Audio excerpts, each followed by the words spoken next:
Alright team, thank you for your time, thank you for listening. This is LVD Sport, the home for the considered take on the sport of boxing, and I think a considered take is what is needed after what we've witnessed over just the past 24 hours or so.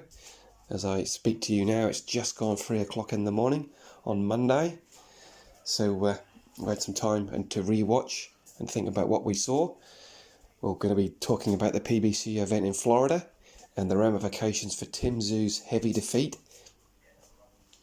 in his IBF Super Welterweight title challenge. But before we go into that, we're going to have a deep dive, as it were, into the Boxer event which went down on Saturday from London. I enjoyed it very much. I thought a lot of criticism that Boxer gets. I don't think this was a show that could get that much online shade thrown at it. From top to bottom, enjoyable. Thulani and Mbenge scoring his victory, but I think where most people are going to be talking about isn't Thulani and Mbenge. It isn't going to be Aadam Azim and his breakout performance. It's going to be Anthony Yarde. What a difference a week makes. And also, chickens coming home to roost. Also, that phrase comes to mind in relation to Mr. Yarde. This time last week, he was giving interviews to his trainer's YouTube channel, telling us it was just a matter of time when he took the fights that he wanted, and it was all about money and all those sorts of things. And after a 10-round workout, as it were, I say a workout, it was more than a workout, it was an actual fight. Anthony Yarde got his face puffed up, reddened, had to put the shades on for the post-fight interview. Doesn't have to do that very often when he wins. Usually when he takes on these guys who are worth quite a few, if their names were Scrabble worthy, they'd be worth quite a few points. Usually it's a matter of in and out, dusting himself off after a couple of rounds. Not this time. Mr. Vilkans, on my card, I thought Anthony Yarde needed the last round to win the fight. That's how close I had it.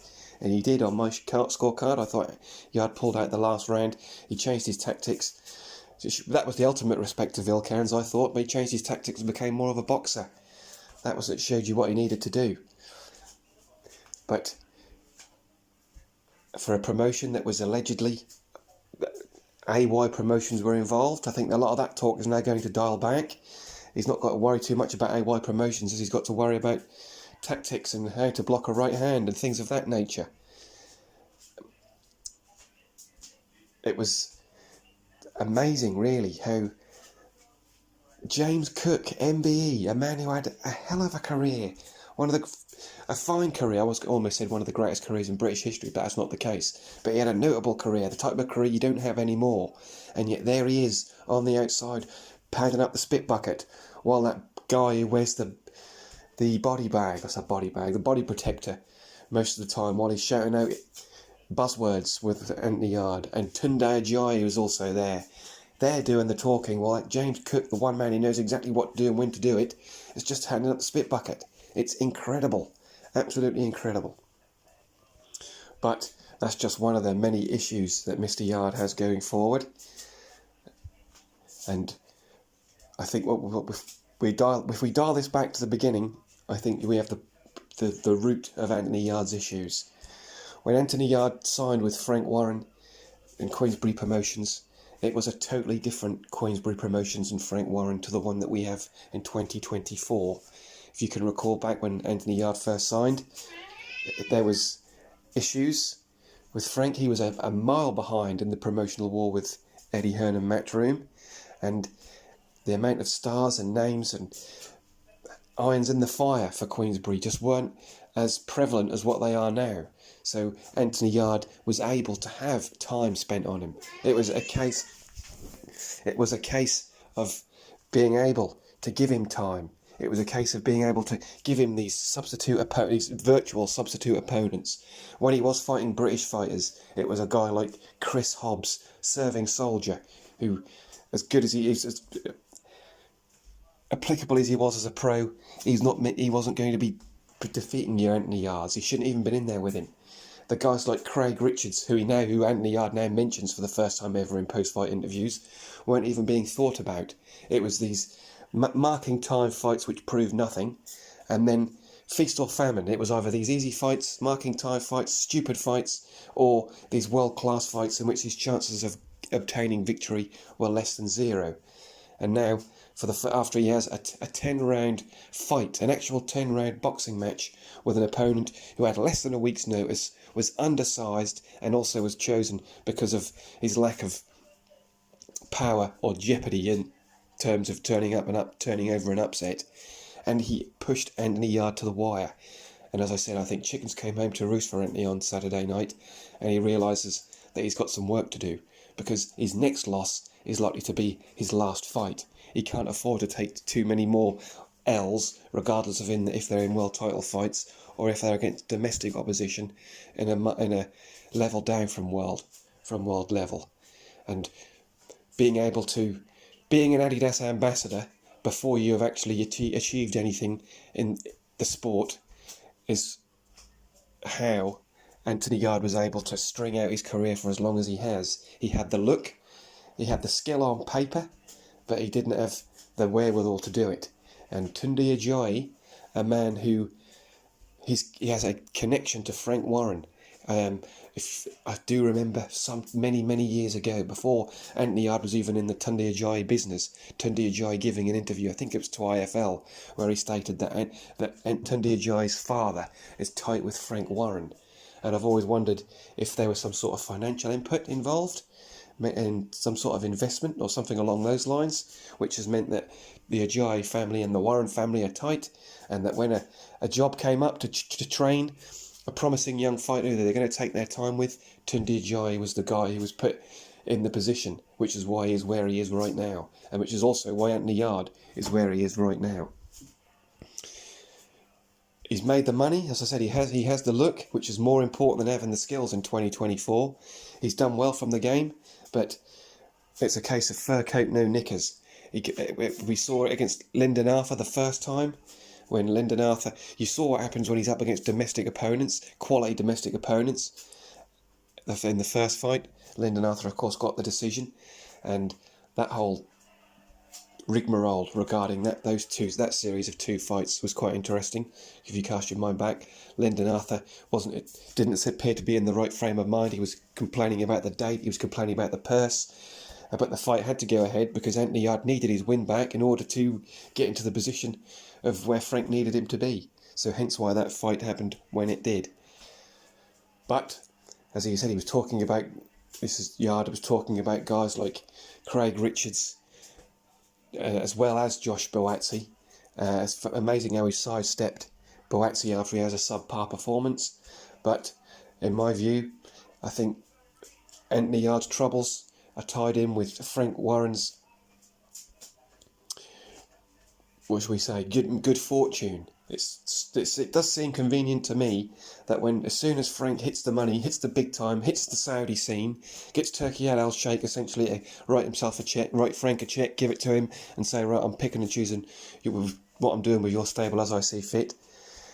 And that suddenly the Anthony Yarde business interest has gone right down the tubes. Quite interesting to me that as soon as Frank gets the money, bringing along Anthony Yarde, and softly, and getting into a position to be, what should we say, a prominent fighter for him. He doesn't need him now. He doesn't need to take the time. He doesn't need to be softly. He's got the money. So now suddenly Anthony Yarde has been pushed to the side, and this is why we have what we have now. So the future's going to be very, very interesting. Just judging by the way he was talking. The way he gave a post-fight interview to the Stomping Ground, where he was almost as if he lost. That was how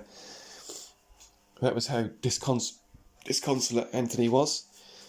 But I've got a funny feeling that we won't be seeing Joshua Boatsi next. I think we're going to be seeing another fight, and then we might see Joshua Boatsi. But Anthony Yarde business is going to be very interesting going forward, and it's going to be fascinating to see what his next move is.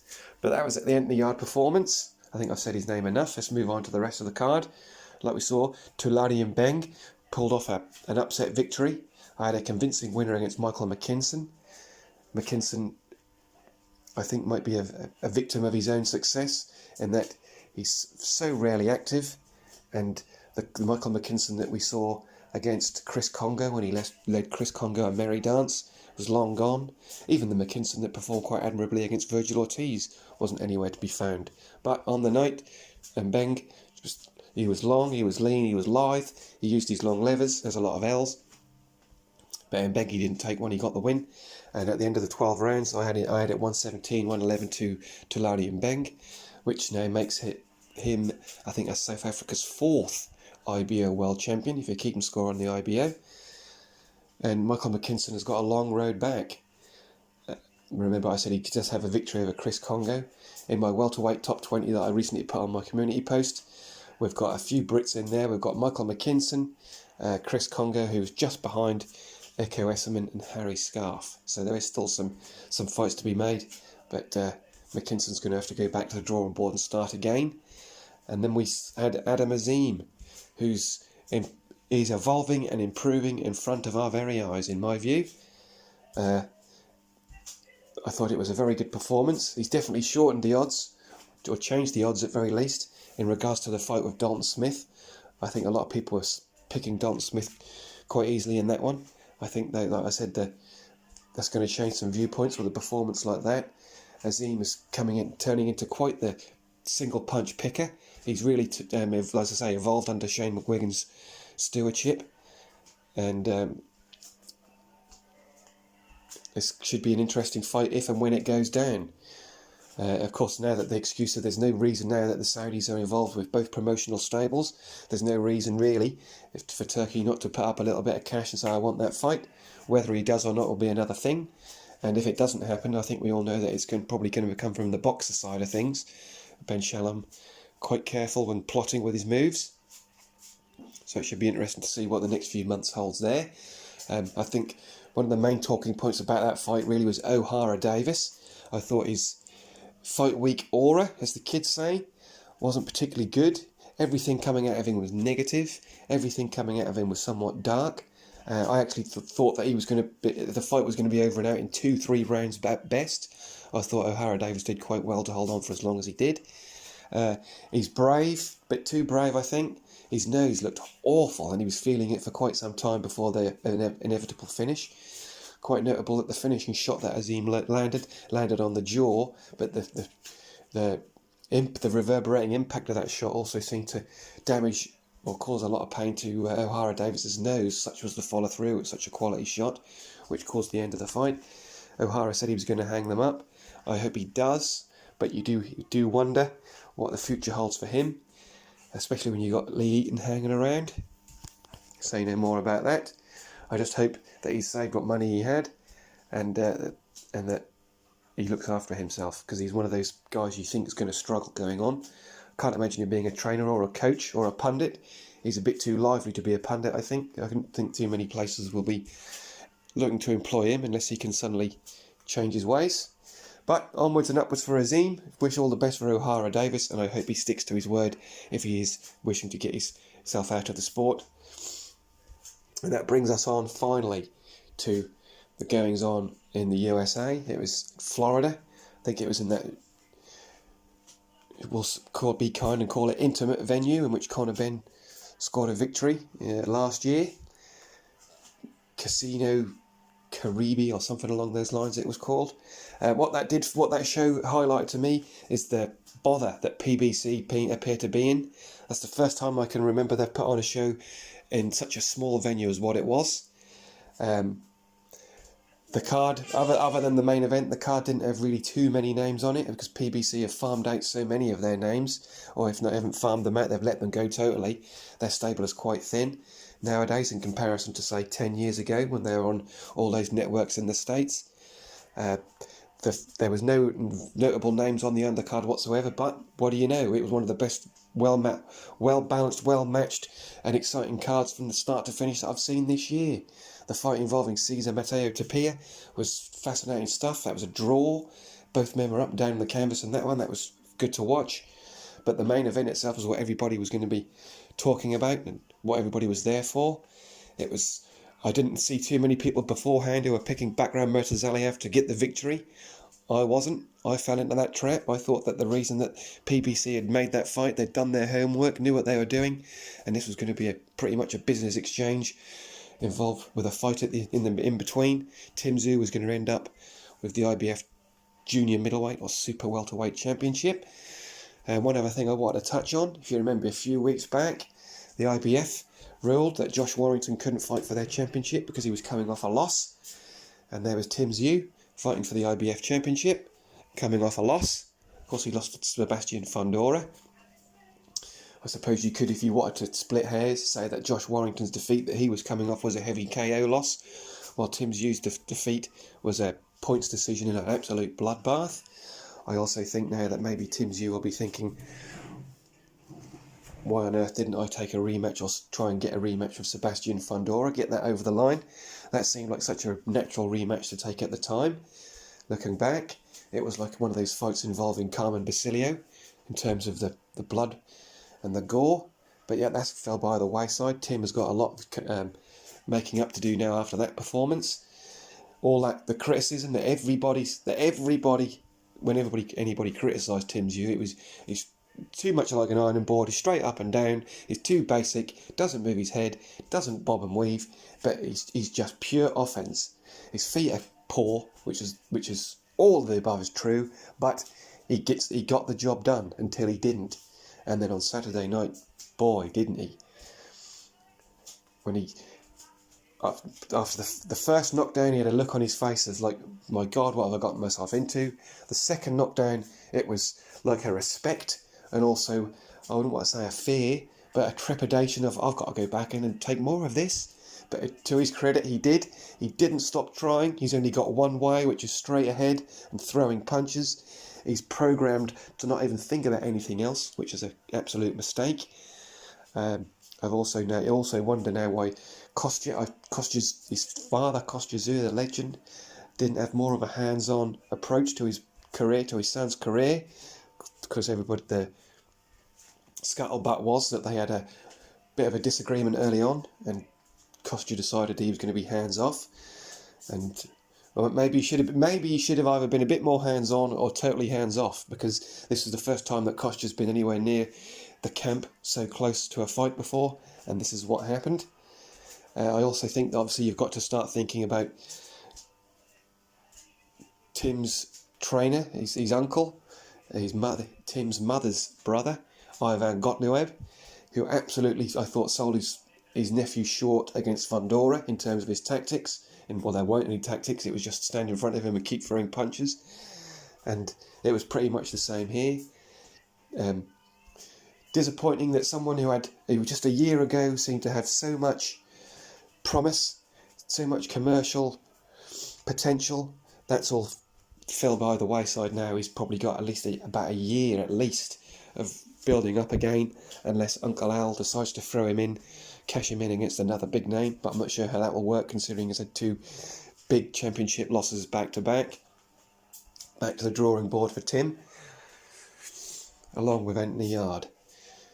So that's my quick look at the weekend's boxing. This will be going up soon, so by early hours Monday morning, this will be available for you. Just cast on my mind, there's not too much going on in terms of boxing this coming weekend. It's all about the UFC 308. So that should be interesting there. Ilia Topuria versus Max Holloway. Ilia all the way, that's what I am. He is the future in my opinion, I hope he gets it done. Max Holloway, as we all know, brave as a lion, you know what you're going to get. But for me, I would rather Ilia keep going. Keep blazing this trail that he currently is. I think he's a superstar in the making. So that's about it from me in today's episode. Thank you if you've made it this far. You're brave. You've got a lot of patience. Remember to hit the like channel. What am I talking about? Hit the like button and hit the notification bell to keep yourselves updated when we update the channel. And that's about it. Until next time, thank you very much for listening. Keep your gloves up, your chin down. This is LVD Sport, out for the count.